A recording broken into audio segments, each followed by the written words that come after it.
139వ దావీదు కీర్తన మొదటి సంకీర్తన. యెహోవా, నీవు నన్ను పరిశోధించి తెలుసుకుని ఉన్నావు. నేను కూర్చునుట నేను లేచుట నీకు తెలియను. నాకు తలంపు పుట్టక మునిపే నీవు నా మనస్సు గ్రహించుచున్నావు. ఆమేన్. ఇప్పుడు ఒక డాక్టర్ గారి దగ్గరికి పేషెంట్ వెళ్ళాడు అనుకోండి, తన యొక్క శరీర ఆ స్థితిని బట్టి వెంటనే ఏం జబ్బు అనేటువంటిది వెంటనే చెప్పగలడా అని అంటే, పూర్వకాలంలో ఉన్నటువంటి డాక్టర్లు చెప్పేవారు. నాడిని పట్టుకొని ఎలాంటి జబ్బు నీవు కలిగి ఉన్నావో ఆ జబ్బును బట్టి మందించేసేవాడు. మరి ఇప్పుడు డాక్టర్ గారి దగ్గరికి వెళ్తే ఏం చేస్తున్నారు? నాడి పట్టుకుంటలే, మనిషిని చూస్తున్నాడు. ఈ మనిషిని చూసిన వెంటనే ఏమైనా ఉంగరాలు గేంగరాలు, తర్వాత చెవిరింగులు హారాలు ఏమైనా గట్టిగా ఉన్నాయనుకో, మినిమం అరే ఈ పేషెంట్ దగ్గర నుంచి ఒక 5 లక్షలు గుంజాలి.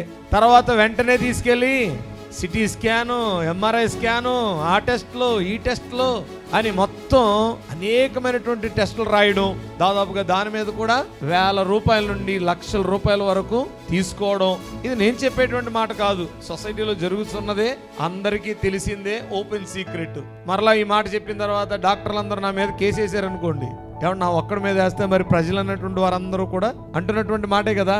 ఒక స్కాన్ అనేటువంటిది మనం చూస్తున్నప్పుడు ఈ శరీరంలో డాక్టర్ గారు కూడా కనుక్కోలేనటువంటి లోపల ఉన్నటువంటి వ్యాధిని గుర్తిస్తుంది అని ఆ యొక్క స్కానింగ్ లోకి పంపిస్తారు.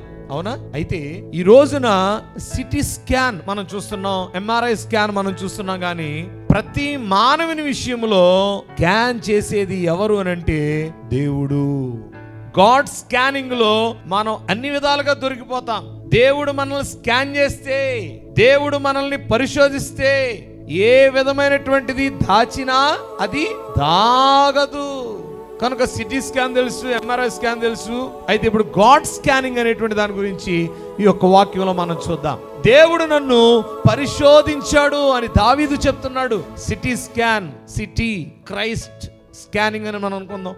Christ, city for Christ. Christ scanning లో, గాడ్స్ స్కానింగ్ లో మనల్ని స్కాన్ చేస్తే, మనల్ని తేరి చూస్తే పైనుంచి కింద వరకు మనలో ఏ విధమైనటువంటి జబ్బులు ఉన్నాయో దేవునికి తెలిసిపోతాయి. శారీరరీతిగా నిన్ను స్కాన్ చేసి ఏ జబ్బులు ఉన్నాయో డాక్టర్ చెప్పగలడు, కానీ నీ ఆత్మీయ స్థితి ఏ రోగముతో ఉన్నదో డాక్టర్ చెప్పగలడా? చెప్పలేడు.